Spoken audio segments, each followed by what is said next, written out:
সেনাবাহিনীর প্রধান জেনারেল ওয়াকারুজ্জামান বলেছেন, সেনাবাহিনী হিসেবে নিজের মেয়াদকালে আমি রাজনীতিতে নাক গলাবো না। আমি সেনাবাহিনীকে রাজনৈতিক পরিমণ্ডলে হস্তক্ষেপ করতে দেব না, এটাই আমার স্পষ্ট অঙ্গীকার। দৈনিকা একটি রিপোর্ট কোট করেছে, তাতে বলা হচ্ছে, শিরোনামটা হচ্ছে এমন যে সেনাবাহিনীকে রাজনীতিতে হস্তক্ষেপ করতে দেব না, এটা আমার অঙ্গীকার। সেনাপ্রধান খুব গুরুত্বপূর্ণ বক্তব্য রেখেছে। রাজনৈতিক পট পরিবর্তনে এমন একটি ভূমিকা পালন করার পরেও রাজনীতির সাথে কোনোভাবেই যুক্ত হতে চান না। বাংলাদেশের প্রশ্নে যেটা হওয়া উচিত আমরা সেইটাই আমরা দেখাবো। বাংলাদেশের প্রশ্নে যেটা হওয়া উচিত, আমরা বলছি কি, ফেসিবাদকে যারা এনাবেল করেছে, ফেসিবাদকে যারা হচ্ছে পুরো সময় ধরে ধরেন জনাব আব্দুল্লাহ, আপনি আমার অনেক প্রিয়, সবচেয়ে প্রিয়দের মধ্যেই একজন, কিন্তু ধরেন আপনার মনে হওয়া আর আমার মনে হওয়া আলাদা। তাহলে প্রস্তাবটা আমাদের স্বরাষ্ট্র মন্ত্রণালয়ে যাওয়ার পরপরই এটাকে আপত্তিকর হিসাবেই তুলে ধরা হয়েছে। কারণ গেল 53 বছরে, আমরা শুধুমাত্র গেল 16 বা 17 বছরে তো এক্সট্রিম লেভেলে ছিল, বাট এর আগের যে 53 বছরে, এই 53 বছরে পুলিশের ভূমিকা নিয়ে জনমনে একটা ক্লিয়ার মেসেজ আছে, সরকার যার, পুলিশ তার। আসসালামু আলাইকুম রহমতুল্লাহ, সবাই কেমন আছেন? আশা করি সবাই অনেক অনেক ভালো এবং সুস্থ আছেন। সবাইকে স্বাগতম জানাচ্ছি আমাদের আরেকটি নতুন ভিডিওতে। প্রতিদিনের মতো আমি আপনাদের সিরিয়াত ফারুকি। দর্শক, আজকের ভিডিও টাইটেল এবং থাম্বনেল দেখে ইতিমধ্যে বুঝতে পেরেছেন কি বিষয়টা নিয়ে কথা বলবো। ভিডিওর শুরুতে আপনারা বেশ কিছু অংশ বিশেষ দেখেছেন, যেখানে বুঝতে পেরেছেন বর্তমানে দেশের যে চলমান পরিস্থিতি, দেশের যে বর্তমান অবস্থান, সেটা নিয়ে আমরা কিছু অংশ দেখে বুঝতে পেরেছেন আজকের ভিডিওটি কতটুকু গুরুত্বপূর্ণ হতে চলেছে। তাই সবাইকে আমি অনুরোধ করব দেশের বর্তমান পরিস্থিতি জানতে বা দেশের বর্তমান অবস্থা কি সেটা সম্পর্কে জানতে অবশ্যই আজকের ভিডিওটি আপনাদের জন্য অনেক অনেক গুরুত্বপূর্ণ। তাই সবাইকে অনুরোধ করব ভিডিওটি সবাই আশা করে ধৈর্য সহকারে শেষ পর্যন্ত দেখবো। দর্শক, আর বেশি কথা বলছি না, আমরা একটা ভিডিও প্রস্তুতির মাধ্যমে একটু বিস্তারিত দেখে আসবো। তার আগে আপনাকে ছোট্ট একটি অনুরোধ জানিয়ে রাখতেছে, যারা আমাদের ফারুকি অনলাইন ইউটিউব চ্যানেলটিতে এখনো নতুন আছেন, প্লিজ দয়া করে আমাদের চ্যানেল সাবস্ক্রাইব করে সাথে থাকবেন। যারা ইতিমধ্যে সাবস্ক্রাইব করেছেন তাদেরকে অসংখ্য ধন্যবাদ। যারা সাবস্ক্রাইব করেনি তাদের উদ্দেশ্যে একটি কথাই বলবো, আমাদের চ্যানেলের সাথে থাকুন, দেখতে থাকুন, দেখতে দেখতে ভালো লাগবে, ভালোবাসা একদিন একদিন হয়ে যাবে ইনশাআল্লাহ। আর বেশি কথা বলছি না, আমরা একটু ভিডিও প্রস্তুতির মাধ্যমে একটু বিস্তারিত দেখি। সেনাবাহিনীর প্রধান জেনারেল ওয়াকারুজ্জামান বলেছেন, সেনাবাহিনী হিসেবে নিজের মেয়াদকালে আমি রাজনীতিতে নাক গলাবো না। আমি সেনাবাহিনীকে রাজনৈতিক পরিমণ্ডলে হস্তক্ষেপ করতে দেব না, এটাই আমার স্পষ্ট অঙ্গীকার। দৈনিক প্রথম আলোকে দেয়া এক সাক্ষাৎকারে এই কথা বলেছেন জেনারেল ওয়াকারুজ্জামান। সাক্ষাৎকারে গণ অভ্যুত্থান পরবর্তী সময়ে শান্তি শৃঙ্খলা রক্ষায় সেনাবাহিনীর ভূমিকা, অন্তর্বর্তী সরকারকে সেনাবাহিনীর সমর্থন, নতুন রাজনৈতিক সংস্কৃতি তৈরি, প্রতিবেশী দেশগুলোর মধ্যে সম্পর্ক, সংবিধান সংস্কারের মাধ্যমে রাষ্ট্রপ্রধান ও সরকার প্রধানের ক্ষমতার ভারসাম্য সহ বেশ কিছু বিষয়ে সেনাবাহিনীর ভাবনার কথা উঠে এসেছে। রাজনীতিতে হস্তক্ষেপ না করার প্রসঙ্গে তিনি বলেন, আমরা মনে প্রাণে বিশ্বাস করি রাজনীতিবিদদের বিকল্প রাজনীতিবিদরাই, তাদের বিকল্প সেনাবাহিনী নয়। দর্শক, সেনাপ্রধান জেনারেল ওয়াকারুজ্জামানের একটি সাক্ষাৎকার প্রকাশ করেছে প্রথম আলোর সম্পাদক মতিউর রহমান এই সাক্ষাৎকারটি নিয়েছেন। সেখানে বেশ কিছু বিষয়ে গুরুত্বপূর্ণ বক্তব্য রেখেছেন। সেই বক্তব্যের উপর ভিত্তি করে বিভিন্ন অনলাইন রিপোর্ট প্রকাশ করছে। যেমন যুগান্তর পত্রিকা একটি রিপোর্ট কোট করেছে, তাতে বলা হচ্ছে, শিরোনামটা হচ্ছে এমন যে সেনাবাহিনীকে রাজনীতিতে হস্তক্ষেপ করতে দেব না, এটা আমার অঙ্গীকার। সেনাপ্রধান খুব গুরুত্বপূর্ণ বক্তব্য রেখেছে। রাজনৈতিক পট পরিবর্তনে এমন একটি ভূমিকা পালন করার পরেও রাজনীতির সাথে কোনোভাবেই যুক্ত হতে চান না জেনারেল ওয়াকারুজ্জামান অথবা তার বাহিনী। কি বলছেন? সেনাপ্রধান হিসেবে নিজের মেয়াদকালে আমি রাজনীতিতে নাক গলাবো না, আমি সেনাবাহিনীকে রাজনৈতিক পরিমণ্ডলে হস্তক্ষেপ করতে দেব না, এটাই আমার স্পষ্ট অঙ্গীকার বলে জানিয়েছেন সেনাবাহিনী প্রধান জেনারেল ওয়াকারুজ্জামান। সম্প্রতি সেনা সদরে দেশের একটি জাতীয় দৈনিককে দেওয়া সাক্ষাৎকারে তিনি এই কথা বলেন। আসলে এই সাক্ষাৎকারটি হচ্ছে প্রথম আলো, কেন যুগান্ত প্রথম আলোর নামটি মেনশন করলো না বুঝতে পারলাম না। জেনারেল ওয়াকারুজ্জামান বলছেন যে আমরা অন্তর্বর্তী সরকারকে সহায়তা করছি, তারা আমাদের কাছ থেকে যে ধরনের সহায়তা চাইছে সেভাবেই সহায়তা দিচ্ছি এবং দেব। যেদিন অন্তর্বর্তী সরকার বলবে আপনাদের অনেক ধন্যবাদ, আপনারা আমাদের কাজটা সম্পন্ন করেছেন, এখন পুলিশ আইন শৃঙ্খলার দায়িত্ব নেবে, আমরা তখন সানন্দে সেনানিবাসে ফিরে যাব। রাজনীতিতে হস্তক্ষেপ না করার প্রসঙ্গে তিনি বলেন, আমরা মনে প্রাণে বিশ্বাস করি রাজনীতিবিদদের বিকল্প রাজনীতিবিদরাই, তাদের বিকল্প সেনাবাহিনী নয়। যে কোনো ত্যাগ স্বীকার করে অন্তর্বর্তী সরকারের পাশে থাকার অঙ্গীকার পুনর্ব্যক্ত করে সেনাপ্রধান বলেন, আমরা পুরোপুরি সরকারের পাশে রয়েছি, আমরা চেষ্টা করব প্রধান উপদেষ্টা যেভাবে আমার বা আমাদের সাহায্য চাইবেন, আমরা সেভাবে ওনাকে সহযোগিতা করব। এটাতে যদি আমাদের অসুবিধা হয়, সৈনিকদের যদি সাময়িক অসুবিধাও হয়, তারপরও সরকারকে সহযোগিতা করে যাব। দেশ ও জাতির স্বার্থেই আমরা এটা করব। এই জাতির জন্য, দেশের জন্য এবং মানুষের স্বার্থে যে কোনো ত্যাগ স্বীকার করতে আমরা তৈরি আছি। গণঅভ্যুত্থান পরবর্তী সময়ে নতুন রাজনৈতিক সংস্কৃতি তৈরির গুরুত্বের বিষয়ে তিনি বলেন, আমি আশাবাদী রাজনৈতিক দলগুলোর মাঝে ভালো রাজনীতিবিদ রয়েছেন, হয়তো ভিন্ন মতের মানুষও আছেন। আমরা অতীত অভিজ্ঞতায় বলি, যখন এমন একটা ক্রান্তিকাল আসে, আমাদের রাজনীতিবিদদের সঙ্গে বসলে তারা সহযোগিতার মনোভাব নিয়ে এগিয়ে আসেন। অন্তর্বর্তী সরকার এবং রাজনৈতিক দলগুলোর মাঝে সমঝোতার ব্যাপারে আশাবাদী জেনারেল ওয়াকারুজ্জামান বলেন, এখনো সমঝোতা সম্ভব, একসঙ্গে বসে এটা করা সম্ভব। এটা একটা সংস্কৃতির ব্যাপারও বটে, সবার এটা বোঝা উচিত। আমি নৈরাজ্যবাদী নই বা নৈরাশ্যবাদী নই। দর্শক, জেনারেল ওয়াকারুজ্জামানের এই বক্তব্যের মধ্য দিয়ে পরিষ্কার যে কোনো নির্বাচন, কোনো সরকারের পরিবর্তন, এইসব বিষয়ে সেনাবাহিনী না কলাবে না। কিন্তু সেনাবাহিনী দেশের স্বার্থে, জাতির স্বার্থে, বৃহত্তর স্বার্থে দায়িত্ব পালন করবে। যেই দায়িত্বটা পালন করেছিল 5ই আগস্ট, গুরুত্বপূর্ণ একটা ক্রুশিয়াল সময়। সেই সময় শেখ হাসিনার পক্ষ থেকে সেনাবাহিনীকে ব্যবহার করতে চাওয়া হয়েছিল রাজনৈতিকভাবেই, যে সেনাবাহিনী যাতে জনগণের বিরুদ্ধে গুলি চালায়। কিন্তু সেনাবাহিনী বলেছে না, জনগণের আন্দোলনে সেনাবাহিনী হস্তক্ষেপ করবে না, গুলি চালাবে না। এটা তাদের কোনো আইনের মধ্যেই পড়ে না, নিয়মের মধ্যেই পড়ে না। তো ওই কারণে রাজনৈতিক পট পরিবর্তন হয়েছে, সেখানে সেনাপ্রধানের কোনো ভূমিকা ছিল না। সেনাবাহিনী কোনো দলকে উচ্ছেদ করেনি বা সরকার পতন ঘটেনি, গণভবন দখল করেনি বা বেতার টেলিভিশন দখল করেনি। এটা জনগণের অভ্যুত্থান হয়েছে। তারপরে সরকার দায়িত্ব নিয়েছে, নতুন একটি সরকার। সেই সরকারের পক্ষে আইন শৃঙ্খলা রক্ষায় যা যা করার সেটি করে গেছে। তো এইভাবে একটা অসাধারণ ব্যাপার যে গুরুত্বপূর্ণ একটা পরিবর্তন, রাজনৈতিক গৃহযুদ্ধ যেখানে শুরু হবার কথা, হাজার হাজার মানুষ মারা যাওয়ার কথা ছিল 5ই আগস্ট যদি সেনাবাহিনী হস্তক্ষেপ না করত, সেই অবস্থায়ও সেনাবাহিনী তার ভূমিকা দিয়ে প্রমাণ করেছে যে সে মানুষের পক্ষে, দেশের পক্ষে, কোনো রাজনৈতিক দলের পক্ষে না। হয়তো আওয়ামী লীগ ব্যাখ্যা করতে পারে যে সেনাবাহিনী উল্টে গেছে, তাদের বিপক্ষে চলে গেছে। না, সেনাবাহিনী মানুষের পক্ষে দাঁড়িয়েছে। মানুষের পক্ষে দাঁড়ানো মানে এই না যে সে উল্টে গেল বা অন্য রাজনৈতিক দলকে সমর্থন করলো। এইরকম একটা ভারসাম্য রক্ষা করা, ওই সময়টা মাথা ঠান্ডা করে, এটা নিঃসন্দেহে ঐতিহাসিক এবং একটা গুরুত্বপূর্ণ মুহূর্ত। সেই মুহূর্তটা পার করেছেন এবং এখন সেনাবাহিনী তার দায়িত্ব পালন করে যাচ্ছে। দর্শক, ভালো থাকবেন। আল্লাহ হাফেজ। সুশীলতার বিপরীতে কি আপনি সুশীলতা দেখাতে পারবেন না? কি দেখাতে পারবেন? মাস্তানি। এই সুশীলতা দেখাই না, মাস্তানিও আমরা দেখাবো না। সুশীলতার মাস্তানি মাঝখানে কি? 5ই আগস্টের পূর্বে যেটা বাংলাদেশের প্রশ্নে যেটা হওয়া উচিত, আমরা সেটাই আমরা দেখাবো। বাংলাদেশের প্রশ্নে যেটা হওয়া উচিত, আমরা বলছি কি, ফেসিবাদকে যারা এনাবেল করেছে, ফেসিবাদকে যারা হচ্ছে পুরো সময় ধরে ধরেন, জনাব আব্দুল্লাহ, আপনি আমার অনেক প্রিয়, সবচেয়ে প্রিয়দের মধ্যেই একজন, কিন্তু ধরেন আপনার মনে হওয়া আর আমার মনে হওয়া আলাদা, তাহলে কোনটা স্ট্যান্ড করবে? ধরেন আপনার মনে হওয়া আর আমার মনে হওয়া আলাদা, তাহলে কোনটা স্ট্যান্ড করবে? মনে হওয়া দিয়ে তো হবে না ভাই, ন্যায্যতা তো একটা বিষয় আছে।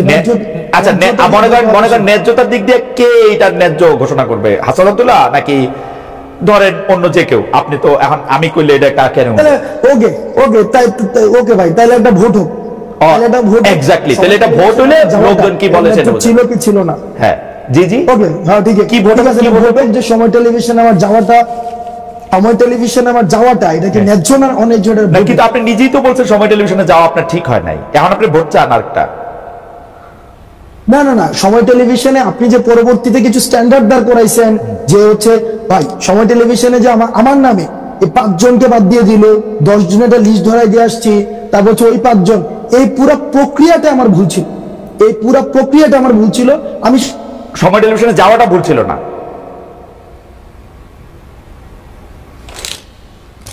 যে বিষয়গুলোকে যদি আপনি পুরাটাকে খারিজ করে দেন, ওটার পক্ষে আমি না ভাই। আমি আপনার শেষ কথাটা শুনতে পাই নাই, দর্শকরা হয়তো শুনতে পায় না, আবার কি একটু বলবেন? মানে সময় টেলিভিশনে যাওয়াটা ঠিক ছিল বলে আপনি মনে করতেছেন? ভাই সময় টেলিভিশনের যদি এই 5 জনকে, আমি তো চাকরিচ্যুতের কথা আমি নিজে বলিনি, চাকরিচ্যুতি বাদ দেন, আমি বলছি চাকরিচ্যুতি বাদ দেন, চাকরিচ্যুতি বাদ দেন, সময় টেলিভিশনে যাওয়াটা ঠিক ছিল। আমি প্রথম থেকে শুরু করে এবং শেষ পর্যন্ত আমি ওই জায়গাটায় বলেছি যে এই যে চাকরিচ্যুতির যে প্রক্রিয়াটা, এই প্রক্রিয়াটা ঠিক হয়নি। আপনার যাওয়াটা ঠিক ছিল, কিন্তু হ্যাঁ আমার জায়গা থেকে আমি কনসার্ন জানাই দিই ভাই, কারণ আমরা ভাই অবশ্যই এটা নিয়ে হাসান সাহেবের সাথে আপনি কথা বলতে পারেন, আমি তো ওপেন চ্যালেঞ্জ দিয়েছি, কথা বলতে পারেন, এবং সেখানে আমি ওপেন চ্যালেঞ্জ দিয়েছি। পরবর্তী চ্যালেঞ্জ দিয়ে না, এত চ্যালেঞ্জ দিলে জানি কেমন লাগে, চ্যালেঞ্জ দিয়ে না ভাই, চ্যালেঞ্জ দিয়ে না, মানে আমরা এই কারণে দেই ভাই, কারণ এই কারণে দিতে পারি ভাই, আপনি জাস্ট চিন্তা করেন, আপনি দুইটা ইমেজ চিন্তা করেন, দুইটা সিনারিও চিন্তা করেন, যে আমরা ধরে নিচ্ছি, আপনি একটু আগে বলেছেন হাসিনার ইতিহাস অতীত, হাসিনার ইতিহাস অতীত হাসিনা আসলো, খালেদ মহিউদ্দিনের কিছু হবে না, কার কি হয়, এটা বলা খুব মুশকিল। আরেকটা কথা আমি আপনাকে বলি, শেখ হাসিনার বিরুদ্ধে বাংলাদেশে মানুষ যে অবস্থানে ছিল, শেখ হাসিনা চলে যাওয়ার পরে বাংলাদেশে আমরা নানা রকম অবস্থা দেখতে পাচ্ছি। শেখ হাসিনা যদি আবার এটা বাস্তব অপোনেন্ট হয়, আপনি বাংলাদেশের সব মানুষকে আবার আপনার সাথেই দেখবেন, এতে আপনি সন্দেহ রাখেন না। এটা আমরা ক্ষুদ্র ব্যক্তি হইতে পারি, কিন্তু আমরা কোনদিন এই রিইনস্টেশন বাংলাদেশে এত, মানে আমি এটা চিন্তা করতে পারি না, এটা এইটা আমার ফোরসিবল ইয়াতে আমার এটা চিন্তার মধ্যে আসে না। কিন্তু পাশাপাশি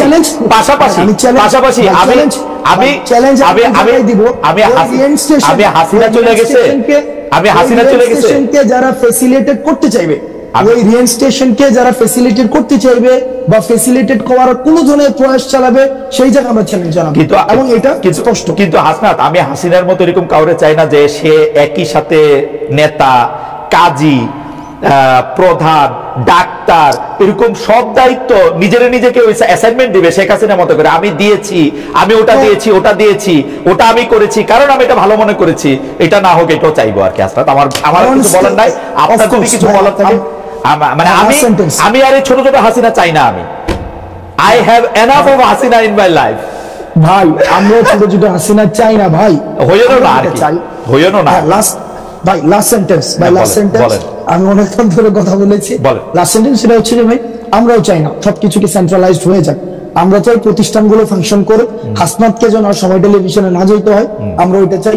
হাসনাত যেন হচ্ছে কোনো একটা ঝামেলা হইলে সেখানে হচ্ছে হাসনাতকে কেন যাইতে হবে ভাই, কারণ ওইখানে ওই যে প্রতিষ্ঠানটা ফাংশন করতেছে না, কারণ প্রতিষ্ঠানগুলো কেমন ভাবে করে দিয়ে গেছে যেখানে কোনো প্রতিষ্ঠানই ফাংশন করতেছে না।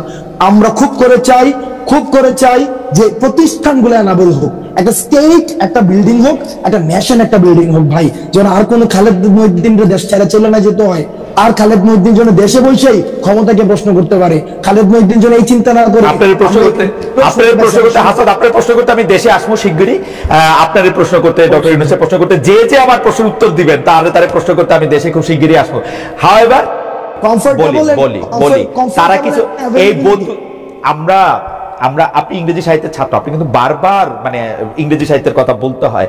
আপনি কি কখনো দেখছেন যে কেউ কোন বন্ধুত্বের বিনিময়ে কিছু আশা না করে? যারা আপনার সাথে এই বন্ধুত্বটা এখন করতেছে তারা আপনার থেকে কিছু আশা করতেছে না? না ভাই, বন্ধুত্ব না তো। আপনার ওই যে হাসিনার বিরুদ্ধে যারা আন্দোলনে আসছিল, মানুষ তো টাকা নিয়ে রাস্তায় আসছিল, এই টাকা কোন দিনের জন্য? এই টাকা হচ্ছে মানুষের জন্য। যদি দেশে পোলাপাইন না থাকে আমি এই টাকা দিয়ে কি করবো? এই ভিডিও গুলো তো আছে, ওই মানুষগুলো এখনো আছে, যারা চায় না কোনোভাবে বাংলাদেশটা কোলাপস করুক, বাংলাদেশের মানুষ আশাহত হোক, এই ধরনের প্রচুর মানুষ আছে ভাই, প্রচুর মানুষ আছে। আচ্ছা ঠিক আছে, আমি এটা বুঝতে পারছি। সুতরাং টাকা আপনারা কোনো ওই যে পলিটিক্যাল পার্টিগুলি যেমন করে চান্দা নেয়, একটা রসিদ দেয় বা দেয় না, তারপর টাকা নিয়ে এরকম থাকে, তা আপনারাও যখন এই ব্যয়টা এগুলির জন্য টাকা নিতেছেন, এগুলি কোনো রসিদ টসিদ থাকতেছে না, এটা জাস্ট মুখে মুখে কথায় এই 50,000 টাকা দিল, এই রাস্তা দ্বারা 20,000 টাকা দিল, ব্যাপারটা কি এরকম? আচ্ছা, একটা প্রোগ্রাম আমরা কেমনে আয়োজন করি? একদম সহজ কথা, এখানে বলেন তো। আমরা তর্কের খাতিরে ধরে নেই এই প্রোগ্রামটাতে 1 লাখ টাকা ব্যয় হবে। এবার আপনি আমার ব্রেকআপটা দেখান। এবার আসেন প্রোগ্রামটা আয়োজন করে কিভাবে। একটা বিষয় প্রথমে মাথায় রাখতে হবে, বৈষম্যবিরোধী ছাত্র আন্দোলন রাজনৈতিক দল, আমি শুরুতে বলছি সবার অংশগ্রহণ করছি।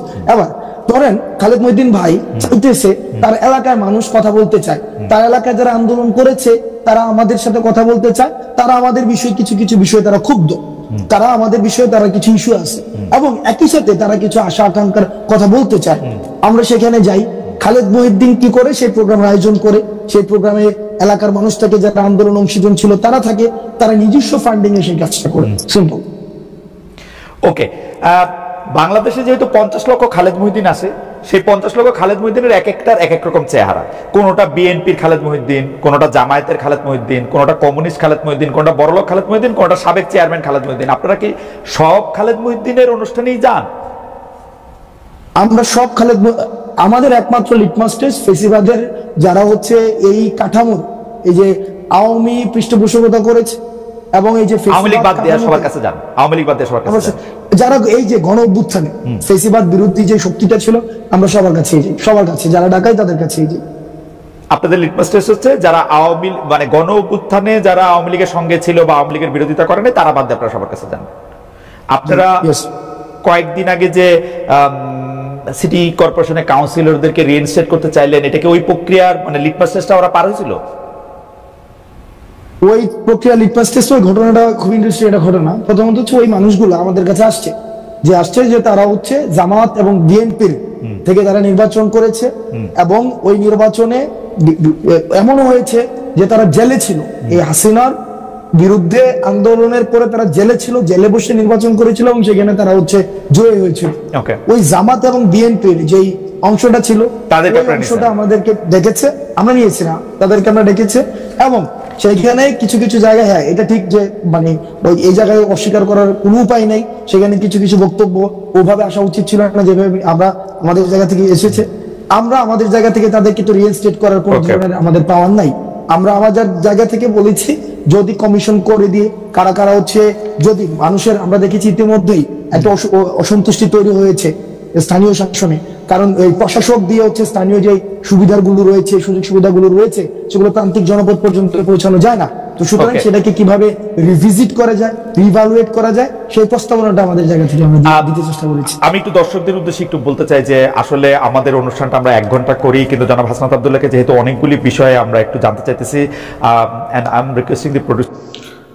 যদিও এই প্রস্তাবটা আমাদের স্বরাষ্ট্র মন্ত্রণালয়ে যাওয়ার পরপরই এটাকে আপত্তিকর হিসাবেই তুলে ধরা হয়েছে, কারণ গেল 53 বছরে আমরা শুধুমাত্র গেল 16 বা 17 বছরে তো এক্সট্রিম লেভেলে ছিল, বাট এর আগের যে 53 বছরে, এই 53 বছরে পুলিশের ভূমিকা নিয়ে জনমনে একটা ক্লিয়ার মেসেজ আছে, সরকার যার পুলিশ তার। তবে মাত্রাটা সর্বোচ্চ লেভেলে আমরা দেখেছি গেল গত 17 বছর। আর এই জুলাই আগস্ট অভ্যুত্থানের মধ্য দিয়ে পুলিশের উপর যে হামলা হয়েছে, যে ক্ষোভ মানুষ ঝেড়েছে, তার পেছনে যৌক্তিক যেমন কারণ ছিল, রাজনৈতিক অনেক উদ্দেশ্যও কিন্তু ছিল। তবে দিন শেষে পুলিশ বদলাতে চায়, আর এই পুলিশকে সংস্কারের জন্য যে কমিশন গঠন করা হয়েছে, সেখানে পুলিশের যারা ঊর্ধ্বতন নেতারা আছেন বা অফিসাররা আছেন, তারা সরকারের কাছে কিছু জিনিস চেয়েছেন, বিশেষ কিছু ক্ষমতা। তবে স্বরাষ্ট্র মন্ত্রণালয় যেমন মনে করছে, বাংলাদেশের 99% জনগণ কিন্তু এটাই মনে করবে যে পুলিশকে যদি পাওয়ার দেওয়া হয়, তাহলে এইটার প্রয়োগ যদি পুলিশ শুরু করে, তাহলে আমজনতার অবস্থা ভাই ডাইলে খিচুড়ি হয়ে যাবে। এটা দেওয়ার মতন সময় বা উপযুক্ত পরিবেশ এখনো বাংলাদেশে তৈরি হয়নি। আমিও এটার বিপরীতে। কমিশন সূত্র বলছে ম্যাজিস্ট্রেসি ক্ষমতা চায় পুলিশ। বিষয়টা বোঝা গেছে। পুলিশের বেশ কিছু প্রস্তাব যুক্ত করা হয়েছে খসড়া প্রতিবেদনে। এর একটি হচ্ছে নির্বাহী ম্যাজিস্ট্রেটের ক্ষমতা তারা চায়। খসড়া প্রতিবেদনটিতে বলা হয়েছে, পুলিশ আইন 1861 এর ধারার 5 অনুসারে পুলিশের মহাপরিদর্শক মানে আইজিপি সাহেব একজন ম্যাজিস্ট্রেটের পূর্ণ ক্ষমতা তিনি প্রাপ্ত আছেন। তবে এই ক্ষমতা নিরঙ্কুশ এবং অবারিত নয়, সরকার কর্তৃক নিয়ন্ত্রিত হয়। পুলিশে অপারেশন সক্ষমতা বাড়াতে নির্বাহী ম্যাজিস্ট্রেটের ক্ষমতা প্রয়োগের সুযোগ থাকা প্রয়োজন, অর্থাৎ আইজিপির ম্যাজিস্ট্রেসি ক্ষমতা নিয়ন্ত্রণ মুক্ত হবে এবং তিনি তার নিচের যে অধস্তন কর্মকর্তারা আছেন, এটা হতে পারে এসআই লেভেল থেকে, এসআই লেভেলে দিবে না, মিনিমাম ওসি লেভেলে বা আরো যারা আছেন উপরের লেভেলে, এএসপি এসপি আর বিভিন্ন লেভেলে তাদের কাছে অর্পণ করবেন। আইনানুগ প্রায়োগিক অথবা অন্য কোনো জটিলতার আশঙ্কা থাকলে বিকল্প হিসাবে বিসিএস প্রশাসন ক্যাডারের নির্বাহী ম্যাজিস্ট্রেটদের প্রেষণে পুলিশ বাহিনীতে নিয়োগ করা যেতে পারে বলেও এই খসড়া প্রতিবেদনে উল্লেখ করা হয়েছে। খসড়া প্রতিবেদনটি নিয়ে গত রোববার স্বরাষ্ট্র মন্ত্রণালয়ে একটা সভা অনুষ্ঠিত হয়েছে, সেখানে সংস্কার কমিশনের বেশ কয়েকটি প্রস্তাবে আপত্তি তুলেছে অলরেডি স্বরাষ্ট্র মন্ত্রণালয়, যার মধ্যে প্রধানই হচ্ছে এই ম্যাজিস্ট্রেসি ক্ষমতা। বৈঠকের সূত্র বলছে সেখানে স্বরাষ্ট্র মন্ত্রণালয়ের কর্মকর্তারা বলছেন জুলাই আগস্ট অভ্যুত্থানে পুলিশ বাহিনীর কর্মকাণ্ড প্রশ্নবিদ্ধ। তো শুধুমাত্র জুলাই আগস্ট অভ্যুত্থানে না, এর আগেও পুলিশ বাহিনীর বিভিন্ন কর্মকাণ্ড প্রশ্নবিদ্ধ ছিল, এখনো কিন্তু টুকিটাকি আছে। পুলিশের গুলিতে বহু মানুষ মারা গেছে, তাদের যদি বিচারিক ক্ষমতা দেওয়া হয় তাহলে পুলিশ আরো অপ্রতিরোধ্য হয়ে উঠবে। আমি এটাকে মনে করি ঘটনা কিন্তু সত্য। আমাদের পুলিশের মধ্যে যেমন সৎ, আদর্শবান, ডেডিকেটেড, দেশপ্রেমিক পুলিশ অফিসার আছেন, তবে এমনও পুলিশ অফিসার আছেন যারা সাধারণ মানুষের পকেটে ইয়াবা দিয়া ফাঁসাই দেন। একটা গাড়ির কাগজপত্র সঠিক থাকলেও সেখানে অতিরিক্ত কিছু টাকা দাবি করেন, বিভিন্নভাবে অনৈতিক কর্মকাণ্ড জড়িয়ে পড়েছেন। আর এই চিত্রটা বা পুলিশ সম্পর্কে এই ধারণা সারা বাংলাদেশের মানুষের মধ্যেই কিন্তু পোষণ করে। সরকারে যখন থাকে, যে রাজনৈতিক দলের নেতাকর্মীরা তারা থাকে ধরাছোঁয়ার বাইরে, পুলিশের সামনে বিভিন্ন রাজনৈতিক সভা সমাবেশ প্রোগ্রামগুলোতে সন্ত্রাসীরা ঘুরে বেড়ায়। আবার বিপরীত দলের নেতাকর্মীদের বাড়ি থেকে, মাটির নিচ থেকেও তুইলা আনার মতন হুঙ্কার কিন্তু সাবেক আইজিপি বেনজির দিয়ে গিয়েছিল। সো পুলিশের হাতে এই ম্যাজিস্ট্রেসি ক্ষমতা দেওয়া মানে হচ্ছে এই মুহূর্তে কানার হাতে কুড়াল তুলে দেওয়াই বিশেষজ্ঞরা মনে করছেন। তবে হয়তো একটা সময় আসবে যখন পুলিশ বিদেশের পুলিশের মতন হয়ে যাবে। তবে বিদেশের সব পুলিশও ভালো না, অনেক দেশের পুলিশ দুর্নীতি পরায়ণ। আমেরিকার মতন বা উন্নত ইউরোপ আমেরিকার মতন দেশগুলোতে পুলিশের ভূমিকা অনেকটা পজিটিভ, লাইক কোরিয়া, জাপান, এখানেও পুলিশ যথেষ্ট প্রশংসিত ভূমিকায় আছে। দুবাইয়ে আছে, এখানে তাদের হাতে অনেক ক্ষমতা আছে, কারণ তাদের সিস্টেমটা ওইভাবে আপনার ডেভেলপ করেছে। বাট আমাদের সিস্টেমটা ডেভেলপ করেনি। এখনই এটা সঠিক সময় না। তা আমার মনে হয় যে এটা স্বরাষ্ট্র মন্ত্রণালয় আটকে দিবে। আরো বিভিন্ন আছে যেগুলো যৌক্তিক, ওইগুলো হয়তো কানেক্ট হবে পুলিশের মনোবলকে চাঙ্গা করার জন্য। তো দেখা যাক কি হয়। তো প্রিয় দর্শক, এই বিষয়টি আপনার মতামত জানাবেন কমেন্ট সেকশনে। আর আমাদের চ্যানেলটিতে এখন নতুন থাকলে অবশ্যই চ্যানেলটি সাবস্ক্রাইব করে সাথে থাকবেন। আর কে কোথা থেকে আজকের ভিডিওটি দেখেছেন অবশ্যই দ্রুত কমেন্টে জানিয়ে ফেলুন। ধন্যবাদ সবাইকে।